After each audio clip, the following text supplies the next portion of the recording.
السلام علیکم ورحمۃ اللہ وبرکاتہ. کیا حال سب کا؟ الحمد للہ. نحمده ونصلی علی رسولہ الکریم. اما بعد فاعوذ باللہ من الشیطان الرجیم. بسم اللہ الرحمن الرحیم. رب اشرح لی صدری ویسر لی امری واحلل عقدۃ من لسانی. حدیث 241. حدثني زكريا ابن يحيى حدثنا ابن نمير قال هشام فأخبرني أبي عن عائشة رضي الله عنها أن سعدا قال اللهم إنك تعلم أنه ليس أحد أحب إلي أن أجاهدهم فيك من قوم كذبوا رسولك صلى الله عليه وسلم وأخرجوه اللهم فإني أظن انك قد ودعت الحرب بيننا وبينهم. وقال ابان بن يزيد حدثنا هشام عن ابيه اخبرتني عائشة من قوم كذبوا نبيك واخرجوه من قريش. امام بخاری کہتے ہیں کہ ہم سے زکریا بن یحییٰ نے بیان کیا، کہا ہم سے عبداللہ بن نمیر نے، کہا ہم سے ہشام بن عروہ نے، کہا مجھے عروہ نے خبر دی جو حضرت عائشہ کے بھانجے ہیں. انہوں نے حضرت عائشہ سے، اور حضرت عائشہ کہتی ہیں ان سعدا قال، کہ سعد نے کہا، مراد ہے سعد بن معاذ، کہ سعد بن معاذ انصاری نے کہا، یعنی دعا مانگی، اللہم، اے اللہ، انک تعلم، بے شک تو جانتا ہے، انہو کہ لیس احد، نہیں کوئی ایک بھی، احب الیہ، زیادہ محبوب مجھے، اس بات سے، ان اجاہدہم، کہ میں ان سے جہاد کروں، فیکا، تیرے راستے میں، من قوم، اس قوم سے بڑھ کر، کذبوا رسولک، جس نے تیرے رسول کو جھٹلایا، صلی اللہ علیہ وسلم، صلی اللہ علیہ وسلم کو، وَأَخْرَجُوهُ، اور انہوں نے نکال دیا اس کو اپنے گھر سے، یعنی مکہ سے. اللہم، اے اللہ، فإنی أظن، پس بے شک میں گمان کرتا ہوں، کہ قد بدأت الحرب بیننا وبینہم، کہ آپ نے بند کر دی ہے جنگ ہمارے درمیان اور ان کے درمیان. تو اس لیے اگر اب مجھے موت بھی آ جائے تو میں سمجھتا ہوں میرا کام مکمل ہو گیا. وقال ابان بن یزید، اور دوسری روایت میں ابان بن یزید نے کہا، حدثنا ہشام، ہمیں ہشام نے حدیث بیان کی، عن ابیہ، اور انہوں نے اپنے والد سے، اخبرتنی عائشہ، ان کے والد کہتے ہیں کہ مجھے عائشہ رضی اللہ عنہا نے خبر دی، من قوم کذبوا نبیک واخرجوہ من قریش، یعنی اس روایت میں قریش کے الفاظ بھی ہیں، یعنی اس میں یہ بھی ہے کہ جنہوں نے تیرے پیغمبر کو جھٹلایا اور نکال باہر کیا قریش میں سے. یہ ایک طویل حدیث کا چھوٹا سا حصہ ہے جس میں سعد بن معاذ رضی اللہ عنہ کا کردار نظر آتا ہے. اس کا مکمل واقعہ ہمیں ایک اور جگہ پر ملتا ہے، اس کی کچھ تفصیلات آپ کے سامنے رکھتی ہوں. حضرت عائشہ رضی اللہ تعالیٰ عنہ کہتی ہے کہ میں غزوہ خندق کے موقع پر، غزوہ خندق اور غزوہ احزاب ایک ہی ہے، آپ میں سے کس کس نے غزوہ احزاب کے بارے میں پڑھ رکھا ہے، جانتے ہیں کہ اس میں کیا ہوا تھا؟ تمام اطراف سے مسلمانوں کے دشمن مدینہ پر حملہ آور ہوئے تھے. مسلمانوں نے دفاع کے لیے آپس میں مشورہ کیا تو سلمان فارسی کے مشورے سے ایک خندق کھودی گئی، اسی لیے اس کو غزوہ خندق بھی کہتے ہیں اور احزاب بھی کہتے ہیں. تو یہ خندق کا کھودنا عربوں کی روایت میں سے نہیں تھا، اور یہ ان کے لیے بالکل ایک نئی چیز تھی، بالکل ایک نیا طریقہ تھا، تو جس کے لیے وہ تیار ہو کر نہیں آئے تھے. وہ ایک عام لڑائی کے لیے تیار ہو کر آئے تھے، صرف افراد کی کثرت کی بنا پر جیتنا چاہتے تھے کہ مسلمان ہمارے مقابلے میں تھوڑے ہیں، ہم زیادہ ہیں تو ہم ان پر غلبہ پا لیں گے. لیکن آگے تو صورتحال ہی کچھ اور تھی. بہرحال آپ سب جانتے ہیں کہ کافی دن تک لوگ جو تھے وہاں جمع رہے، لیکن کامیاب نہ ہو سکے اپنے ارادوں میں، اور پھر اللہ کے فضل سے آندھی چلی اور ان کے خیمے بھی ٹوٹ گئے، ان کی رسیاں ٹوٹ گئی اور ان کے مویشی مرنے لگے اور وہ لوگ ناکام و نامراد واپس پلٹ گئے۔ اس موقع پر بنو قریظہ نے بھی غداری کی تھی، جس کی آگے تفصیلات آئیں گی۔ تو یہاں پر ابھی ہم دیکھتے ہیں، حضرت عائشہ کہتی ہیں کہ میں غزوہ خندق کے موقع پر لوگوں کے قدموں کے نشانات کی پیروی کرتے ہوئے نکلی، یعنی جدھر کو لوگ گئے تھے میں بھی ادھر چلی۔ میں نے اپنے پیچھے زمین کے چیرنے کی آواز سنی، یعنی زمین پر چلنے کی آواز سنی، جیسے کوئی بھاری چیز چل رہی ہوتی ہے۔ میں نے پلٹ کر دیکھا تو اچانک میرے سامنے سعد بن معاذ آ گئے، ان کے ساتھ ان کا بھتیجا حارث بن اوس تھا جو ڈھال اٹھائے ہوئے تھا۔ میں زمین پر بیٹھ گئی، سعد وہاں سے گزر گئے۔ انہوں نے لوہے کی زرہ پہن رکھی تھی، اس سے ان کے اعضاء باہر نکلے ہوئے تھے، جن کے متعلق مجھے نقصان کا اندیشہ ہونے لگا کہ کہیں یہ جو باہر نکلے ہوئے اعضاء ہیں یہ زخمی نہ ہو جائے، کیونکہ ساتھ تمام لوگوں میں عظیم تر اور طویل تھے، یعنی ہیوی بلڈ تھے، تو عام جو زرہ تھی یا عام لباس تھا جنگی وہ ان کو پورا نہیں آتا تھا، تو جو پہنا وہ ان کے لیے چھوٹا تھا، انہیں پوری طرح کور نہیں کر رہا تھا۔ وہ میرے قریب سے گزرتے ہوئے یہ رجزیہ شعر پڑھ رہے تھے۔ شعر کا ترجمہ ہے، تھوڑی دیر انتظار کرو کہ لڑائی زوروں پہ آ جائے، اور وہ موت کتنی اچھی ہے جو مقررہ وقت پر آ جائے۔ کہتے ہیں کہ اس کے بعد میں وہاں سے اٹھی اور ایک باغ میں گھس گئی، دیکھا کہ وہاں مسلمانوں کی جماعت موجود ہے جس میں عمر رضی اللہ عنہ بھی شامل ہے، اور ان میں سے ایک آدمی کے سر پر خود کہتے ہیں لوہے کی ٹوپی، ایک پورا بڑا ہیٹ جس سے چہرہ بھی کورڈ ہو اور گردن تک ہو۔ عمر رضی اللہ عنہ نے مجھے دیکھ کر فرمایا کہ تم کیوں آئی ہو؟ اور یہ واقعہ ہے غزوہ احزاب کا، اس سے پہلے کا کہ جب پردے کے احکامات پوری طرح نازل نہیں ہوتے تو حضرت عمر چونکہ حضرت عائشہ کو پہچانتے تھے تو دیکھ کے کہنے لگے تم یہاں کیسے آئی؟ مجھے اپنی زندگی کی قسم، اللہ کی قسم تم بڑی جری ہو، تم اس چیز سے بے خطر کیسے ہوگی کہ کوئی مصیبت آ جائے یا تمہیں یہاں سے بھاگنا پڑے۔ وہ مجھے مسلسل ملامت کرتے رہے، حتیٰ کہ میں تمنا کرنے لگی کہ اس وقت زمین میرے لیے پھٹے اور میں اس میں سما جاؤں۔ اسی دوران اس آدمی نے اپنے چہرے سے خود ہٹایا تو وہ طلحہ بن عبید اللہ تھے۔ وہ کہنے لگے، ارے عمر افسوس تم پر، آج تو تم نے بہت ہی حد کر دی۔ کہاں ہے اللہ کی طرف جگہ حاصل کرنا یا اللہ کی طرف فرار ہو کر جانا؟ یعنی اگر انسان کی قسمت میں کوئی تکلیف لکھی ہے تو اس سے وہ بچ نہیں سکتا، تو تم بس کرو۔ پھر سعد رضی اللہ عنہ پر مشرکین قریش میں سے ایک آدمی جس کا نام ابن ارقہ تھا تیر برسانے لگا۔ ابن ارقہ سپیلنگ اس کے ارقہ، اور کہا یہ تیر مجھ سے وصول کرو، میں ابن ارقہ ہوں۔ وہ تیر سعد کی بازو کی رگ میں لگا، کیونکہ بازو ننگا ہو رہا تھا، اور رگ میں لگا تو اس کو کاٹ گیا۔ سعد رضی اللہ عنہ نے اللہ سے دعا کی کہ اے اللہ مجھے اس وقت تک موت نہ دیجیے گا جب تک میری آنکھیں بنو قریظہ کے معاملے میں ٹھنڈی نہ ہو جائے، کیونکہ وہ مشرکین سے مل گئے تھے۔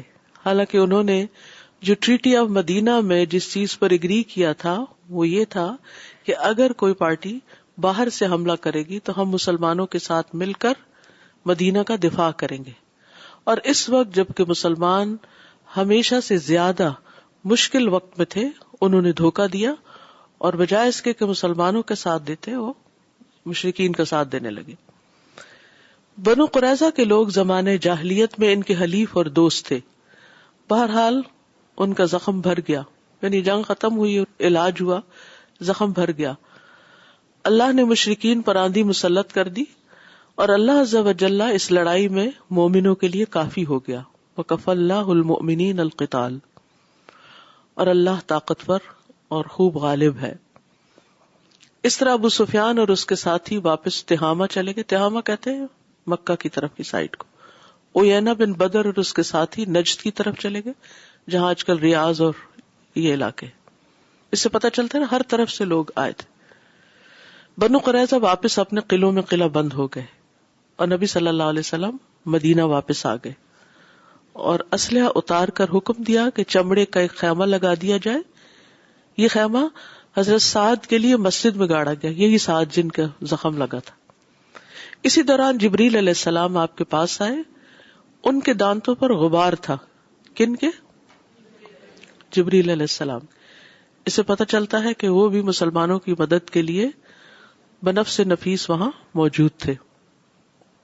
کہنے لگے کہ آپ نے اسلحہ اتار کر رکھ دیا. اللہ کی قسم ملائکہ نے تو ابھی تک اپنا اسلحہ نہیں اتارا. بنو قریظہ کی طرف روانہ ہو جائیے اور ان سے قتال کیجیے. چنانچہ نبی صلی اللہ علیہ وسلم نے اپنی زرہ پہنی اور لوگوں میں کوچ کی منادی کرا دی اور روانہ ہو گئے.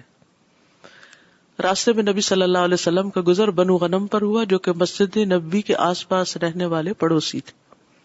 نبی صلی اللہ علیہ وسلم نے پوچھا کہ ابھی تمہارے پاس سے کون گزرا ہے؟ انہوں نے بتایا ہمارے پاس سے دحیہ کلبی گزرے ہیں. دراصل دحیہ کلبی کی داڑھی، دانت اور چہرہ جبریل علیہ السلام کے مشابہ تھا. یعنی جبریل علیہ السلام انسانی شکل میں آتے تھے جب کبھی تو وہ ان سے مشابہ تھے. پھر نبی صلی اللہ علیہ وسلم نے بنو قریظہ کے قریب پہنچ کر اس کا محاصرہ کر لیا. 25 دن تک محاصرہ جاری رہا. جب یہ محاصرہ سخت ہوا تو ان کی پریشانیوں میں اضافہ ہونے لگا. تو انہیں کسی نے مشورہ دیا کہ نبی صلی اللہ علیہ وسلم کے فیصلے پر ہتھیار ڈال دو. انہوں نے ابو لبابہ رضی اللہ عنہ سے مشورہ مانگا تو انہوں نے اشارے سے بتایا کہ انہیں قتل کر دیا جائے گا. اس پر وہ کہنے لگے ہم سعد بن معاذ کے فیصلے پر ہتھیار ڈالتے ہیں. تو رسول اللہ صلی اللہ علیہ وسلم نے فرمایا تم سعد بن معاذ کے فیصلے پر اتر آؤ، یعنی محاصرہ چھوڑ دو. تو وہ اتر آئے. نبی صلی اللہ علیہ وسلم نے سعد بن معاذ کو بلا بھیجا. انہیں ایک گدھے پر سوار کر کے لایا گیا جس پر کھجور کی چھال کا پالان پڑا ہوا تھا. ان کی قوم کے لوگوں نے انہیں گھیر رکھا تھا اور وہ ان سے کہہ رہے تھے اے ابو عمر. ابو عمر ان کی کنیت تھی. کن کی؟ جی ہاں، یہ تمہارے ہی حلیف، دوست اور جنگجو ہیں اور وہ جنہیں تم جانتے ہو. لیکن وہ چپ رہے، انہیں جواب نہیں دے رہے تھے، نہ ہی ان کی باتوں کی طرف توجہ کر رہے تھے. جب وہ ان کے گھروں کے قریب پہنچ گئے تو اپنی قوم کی طرف متوجہ ہو کر فرمایا اب وہ وقت آ گیا ہے کہ میں اللہ کے بارے میں کسی ملامت کرنے والے کی ملامت کی پرواہ نہ کروں گا. ابو سعید کہتے ہیں کہ جب وہ نبی صلی اللہ علیہ وسلم کے قریب پہنچے تو نبی صلی اللہ علیہ وسلم نے فرمایا اپنے سردار کے لیے کھڑے ہو جاؤ، یعنی تعظیم کے لیے. کسی کو خود اپنے لیے تمنا نہیں کرنی چاہیے کہ کوئی اس کے لیے کھڑا ہو، لیکن آؤٹ آف ریسپیکٹ اگر کوئی خود کسی کے لیے کھڑا ہوتا ہے تو اسے ممانعت بھی نہیں. انہیں سواری سے اتارو. حضرت عمر رضی اللہ عنہ کہنے لگے ہمارا آقا تو اللہ ہے. نبی صلی اللہ علیہ وسلم نے فرمایا انہیں اتارو. انہوں نے قوموا لسیدکم. تو سید کے لفظ سے حضرت عمر کہنے لگے کہ ہمارا آقا تو اللہ ہے، ہمارا سید. لوگوں نے انہیں اتارا. لوگوں نے کیوں اتارا؟ بیمار تھے. نبی صلی اللہ علیہ وسلم نے فرمایا ان کے متعلق فیصلہ کرو. انہوں نے کہا میں ان کے متعلق یہ فیصلہ کرتا ہوں کہ ان کے جنگجو افراد قتل کیے جائیں، ان کے بچے قید کر لیے جائیں، ان کا مال و دولت تقسیم کر لیا جائے. نبی صلی اللہ علیہ وسلم نے فرمایا کہ تم نے اللہ اور اس کے رسول کے فیصلے کے مطابق فیصلہ کیا. پھر سعد رضی اللہ عنہ نے دعا کی کہ اے اللہ اگر تو نے اپنے نبی سے قریش کی جنگوں کا کچھ حصہ باقی رکھا ہے تو مجھے زندہ رکھ، اور اگر تو نے اپنے نبی اور قریش کے درمیان جنگوں کا سلسلہ ختم کر دیا تو مجھے اپنے پاس بلا لے. قبل ازیں وہ تندرست ہو چکے تھے اور صرف ایک بالی کے برابر زخم دکھائی دے رہا تھا، چھوٹا سا. یہ دعا کرتے ہی وہ دوبارہ زخم پھوٹ پڑا اور وہ اپنے اس خیمے میں واپس چلے گئے جو نبی صلی اللہ علیہ وسلم نے مسجد میں ان کے لیے لگوایا تھا. ایک اور روایت میں آتا ہے کہ وہ خون نکل کر ایسے بہ رہا تھا جیسے نالی سے پانی بہتا ہے، اور وہ خیمے سے باہر بھی آ رہا تھا. لاس آف بلڈ ہو گیا. حضرت عائشہ کہتی ہیں کہ نبی صلی اللہ علیہ وسلم اور ابو بکر اور عمر ان کے پاس تشریف لائے. اس ذات کی قسم جس کے ہاتھ میں محمد صلی اللہ علیہ وسلم کی جان ہے، میں اپنے حجرے کے اندر عمر اور ابو بکر کے رونے کی آواز میں تمیز کر رہی تھی کہ یہ کون کون رو رہا ہے. یہ لوگ اس طرح تھے جیسے اللہ نے فرمایا رحماء بینہم، آپس میں نرم دل. علقمہ کہتے ہیں کہ میں نے عائشہ رضی اللہ عنہا سے عرض کیا اماں جان نبی صلی اللہ علیہ وسلم کی اس وقت کیفیت کیا تھی؟ انہوں نے فرمایا کہ نبی صلی اللہ علیہ وسلم کسی پر آنسو نہیں بہاتے تھے، البتہ جب بہت غمگین ہوتے تو اپنی داڑھی مبارک کو اپنے ہاتھ میں لے لیا کرتے تھے. تو اس میں آپ دیکھ رہے ہیں کہ اس پورے واقعے کے آخری حصے میں ہے کہ جب بنو قریظہ کا فیصلہ ہو گیا تو اس کے بعد انہوں نے کہا کہ مجھے یوں لگتا ہے کہ جیسے آج کے بعد قریش سے جنگ نہیں ہوگی، تو اگر اللہ تعالیٰ ایسا ہی ہے تو پھر مجھے بے شک تو اٹھا لے. تو بہرحال ہر انسان کی اپنی کچھ دعائیں ہوتی ہیں، اس کے اپنے کچھ گولز ہوتے ہیں زندگی میں، کچھ تمنائیں ہوتی ہیں، اور وہ جینا چاہتے تھے ایک بڑے مقصد کے لیے، اور وہ سمجھتے تھے کہ وہ مقصد پورا ہو گیا ہے، تو اس لیے جس جنگ میں انہیں کوئی زخم لگا ہے اگر اسی میں ہی چلے جائیں تو بہتر ہے، بجائے اس کے کہ وہ اس کے بغیر بستر پر مرے. کیونکہ انہیں تو نہیں پتا تھا کہ کسی اور سے بھی پھر جنگ ہوگی. اس کے بعد کون سی جنگ ہوئی؟ احزاب کے بعد. احزاب کے بعد کیا ہوا تھا؟ حنین تو بہت بعد میں ہوئی ہے. غزوہ تبوک سب سے آخری جنگ ہے. فتح مکہ، اس سے پہلے کیا ہوا تھا؟ صلح حدیبیہ. یس، صلح حدیبیہ، پھر فتح مکہ، پھر حنین. تو حنین بیسیکلی قریش سے نہیں تھی. فتح مکہ ہو گیا تو قریش سے تو جنگیں ختم ہو گئی، تو ان کی بات پوری ہو گئی. پھر کیا تھا؟ غزوہ خیبر. ٹھیک ہے نا؟ خیبر کس کے ساتھ تھا؟ تاریخ نہیں پڑھی، یہود کے ساتھ تھا نا. ٹھیک ہے نا؟ اور پھر تبوک کس کے ساتھ تھا؟ قریش کے ساتھ نہیں، روم کے ساتھ. شاباش، گڈ، روم کے ساتھ تھا. جو قرآن آپ پڑھتے جاتے ہیں ساتھ ساتھ یہ سب کچھ آتا ہے، لیکن چونکہ ہم ایک سیکوینس میں نہیں پڑھتے تو یاد نہیں رہتا. تو ان کی ٹائم لائنز بھی دیکھیں، بلکہ ہونا یہ چاہیے کہ آپ لوگ ایک ایکسرسائز کریں کہ چارٹ بنا کے اپنے اپنے کمروں میں لگائیں کہ ہر سنہ ہجری میں کیا کیا واقعات ہوئے ہیں، تاریخ کے اعتبار سے آپ کو معلوم ہونا چاہیے. کیونکہ بعض لوگوں کا یہ سوال ہوتا ہے، کوشچن ہوتا ہے، حضرت ساتھ یہ دعا کیوں کی؟ ان کو یہ ہوگا کہ ٹھیک ہے میں میدان جنگ میں تو نہیں، لیکن جنگ میں ایک زخم لگنے پہ مر رہا ہوں تو شاید شہادت کا کچھ حصہ مل جائے، اور اس کے بعد اگر قریش سے کوئی جنگ نہیں رہی تو پھر کیا پتا کوئی موقع ہی نہیں آئے اور میری موت ایسے ہی آ جائے، تو بہتر ہے میں ابھی چلا جاؤں. انہیں تو نہیں پتا تھا کہ اور اسلام کہاں تک، کتنی دور دور تک پھیلے گا اور کس کس سے جنگ ہوگی. غزوہ تبوک تو کبھی انہوں نے سوچی بھی نہ ہوگی، کیونکہ اس سے پہلے عربوں کی کبھی رومیوں اور ایرانیوں سے جنگ نہیں ہوئی تھی. وہ روم اور ایران آپس میں ضرور لڑتے تھے، لیکن عربوں کو وہ اگنور کرتے تھے کیونکہ وہ آپس میں ہی کافی تھے لڑنے کے لیے، اور ان کے لیے کوئی بہت بڑی اٹریکشن بھی نہیں تھی اس زمین میں. تو اس طرح اللہ سبحانہ وتعالیٰ نے قدرتی طریقوں سے عربوں کی سرزمین کو فورن انویژن سے محفوظ رکھا ہوا تھا. ان کا کلچر بھی محفوظ رہا، ان کی عادات بھی، اور ان کی جو بنیادی اچھی خوبیاں تھی وہ بھی. ٹھیک ہے نا؟ کیونکہ جب کوئی بھی قوم باہر سے کسی کو انویٹ کرتی ہے تو پھر وہ اپنی زبان بھی لاتی ہے، اپنا کلچر بھی لاتی ہے، اپنے طور طریقے، اپنے قوانین اور سب کچھ.